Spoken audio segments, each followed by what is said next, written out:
This is easily one of the most insane stories in all of history. We've all heard of great warriors, but what if you were the best warrior, the smartest general, and the most tragic hero all at once?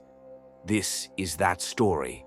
It's about a man who was, without a doubt, the most gifted commander of his time. This guy won a massive civil war for his family, basically creating a samurai dynasty that would rule for 700 years. His name was Minamoto no Yoshitsune. He was an absolute genius on the battlefield, a master of surprise attacks, and a warrior so incredible he became a legend. But I want you to imagine this. You win an impossible war for your own brother, and his way of saying thank you is to put a death sentence on your head. Yoshitsune's greatest victory was literally his own death warrant.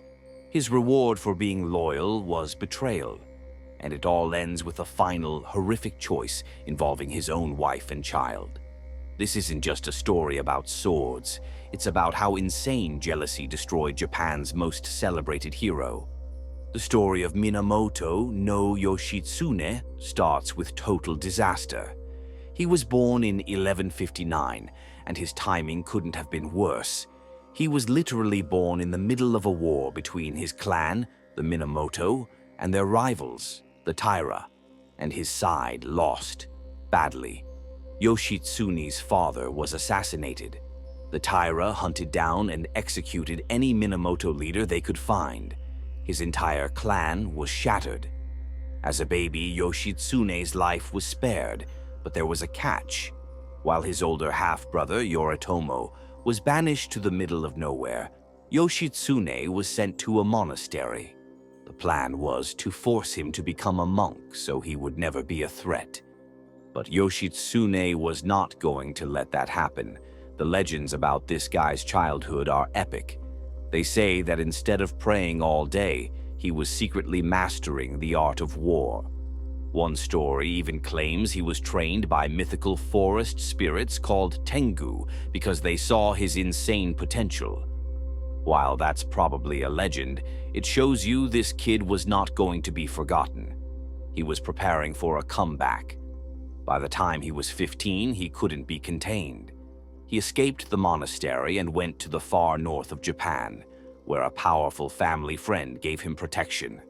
For years, he trained, studied, and waited for the perfect moment to strike.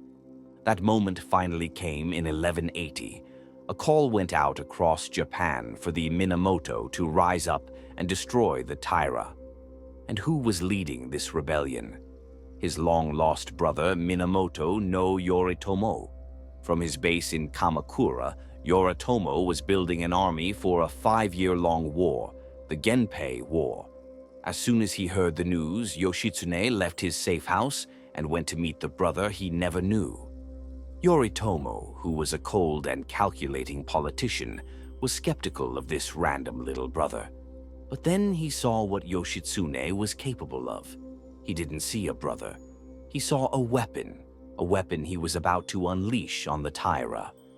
This reunion would change Japan forever, leading to unbelievable victories and the ultimate betrayal. The Genpei War was a brutal 5-year conflict that tore Japan apart. The Taira were the dominant power, and the Minamoto clan faced an impossible challenge. Yoritomo wasn't a general. He was a politician who ran the war from his headquarters. He needed a commander who could deliver wins, and in Yoshitsune, he found a prodigy. Yoshitsune's first big mission wasn't even against the Taira. It was against his own cousin, who was becoming a threat to Yoritomo's power.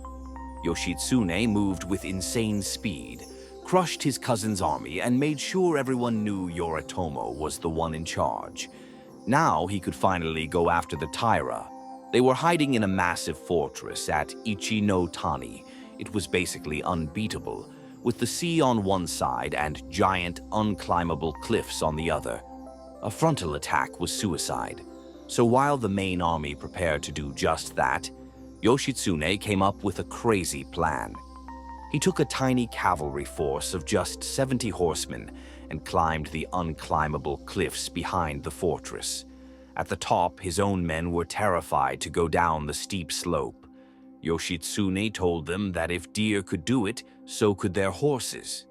Then he led a thunderous charge straight down the mountain, smashing into the enemy from behind. The Taira panicked, caught between two armies, and were completely destroyed. The Battle of Ichi-no-Tani proved Yoshitsune was a genius. His next incredible victory was at the Battle of Yashima in 1185. The Taira had fled to an island fortress and felt totally safe. But Yoshitsune had other plans. He got a small fleet together, but a massive storm hit, and his captains refused to sail.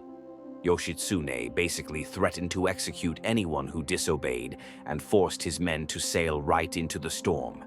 He landed on the island, and to trick the Taira into thinking a huge army was coming, he had his men light tons of bonfires all over the coast.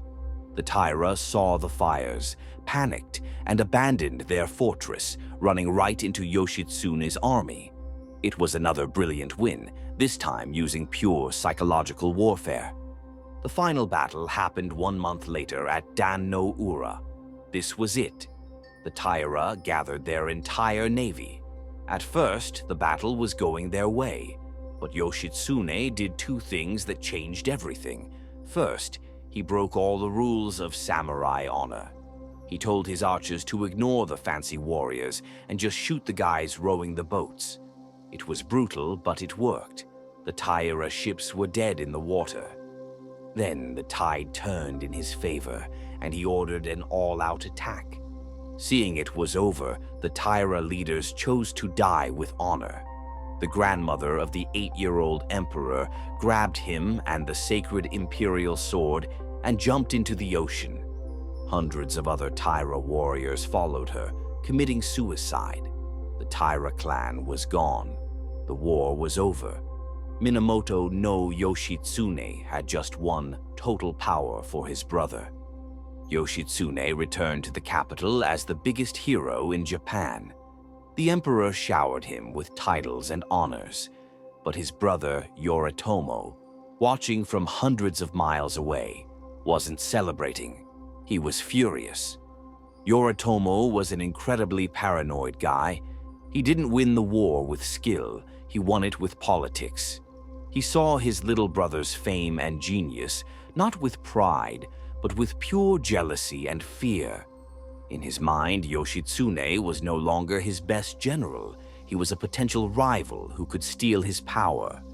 And this paranoia was being fed by one of Yoritomo's advisors, who hated Yoshitsune and kept telling Yoritomo that his brother was arrogant and trying to steal all the glory.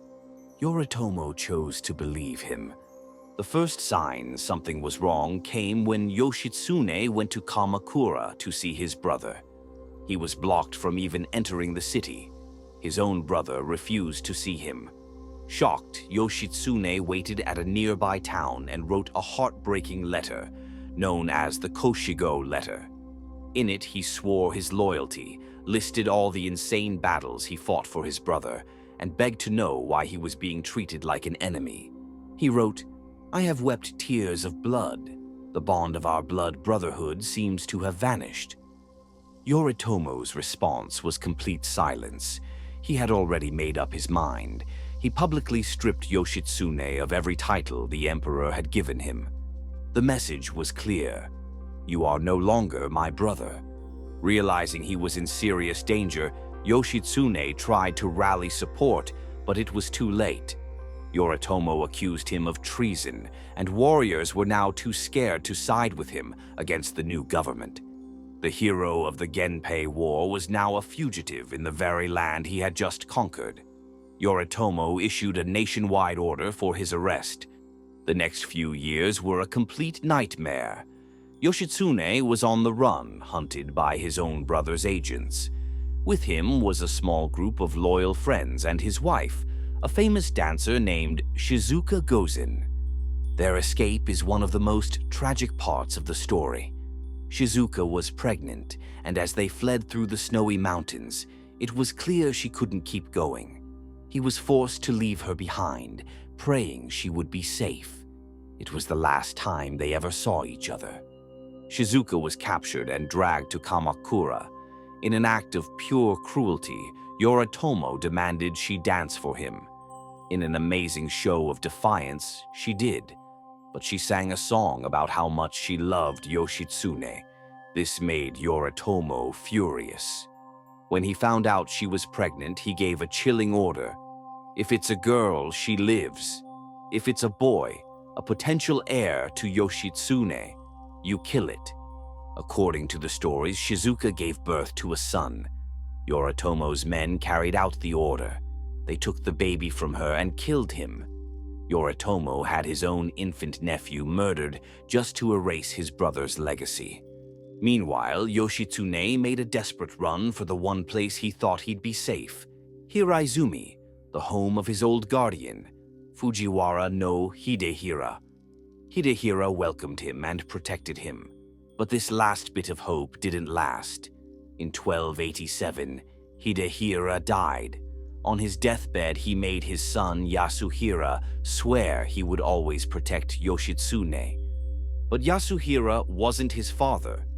Yoritomo put massive pressure on him, threatening to invade with his entire army if he didn't hand Yoshitsune over. Torn between his father's dying wish and Yoritomo's power, Yasuhira made his choice. He chose betrayal. On June 15, 1189, Yasuhira sent an army of hundreds of samurai to surround Yoshitsune's house. Inside were Yoshitsune, his wife, their young child, and the last handful of his loyal followers. They were hopelessly outnumbered. There was no escape. What happened next was the legendary last stand of Yoshitsune's followers. His best friend, the giant monk Genpei, stood on the bridge to the house and held off the entire army by himself, just to buy his master a few more minutes. The soldiers were so terrified of him that they just shot him with hundreds of arrows. Legend says that even after he was dead, he was still standing, a terrifying statue of loyalty. While Genpei made his stand, Yoshitsune went inside. He knew it was over. With him were his wife and child. He had to make the most terrible choice imaginable. If they were captured, they would be tortured and publicly shamed. So, in the most tragic part of this story, Yoshitsune made an unthinkable decision. To spare his family from the horror of capture, he first killed his wife and then his young child. It was a final, desperate act of protection. With his family's honor preserved, he calmly committed ritual suicide. He was only 30 years old. They cut off Minamoto no Yoshitsune's head, preserved it in sake, and sent it to Kamakura so his brother Yoritomo could see it with his own eyes. Yoritomo had won. He was now the absolute ruler of Japan and established the Kamakura Shogunate, which would rule for centuries. But his power was built on the ghost of the brother he destroyed. Yoshitsune's story didn't end there. He was transformed from a man into one of Japan's most beloved legends. He isn't remembered as a traitor, but as the ultimate tragic hero, a peerless genius betrayed by jealousy, a brilliant star that burned out way too soon. His story became a timeless legend about the corrupting nature of power and the insane pain of betrayal. If you were captivated by this tragic tale of honor and betrayal, don't forget to like this video and subscribe for more insane stories from history. Let us know in the comments which historical figure you'd like to see us cover next.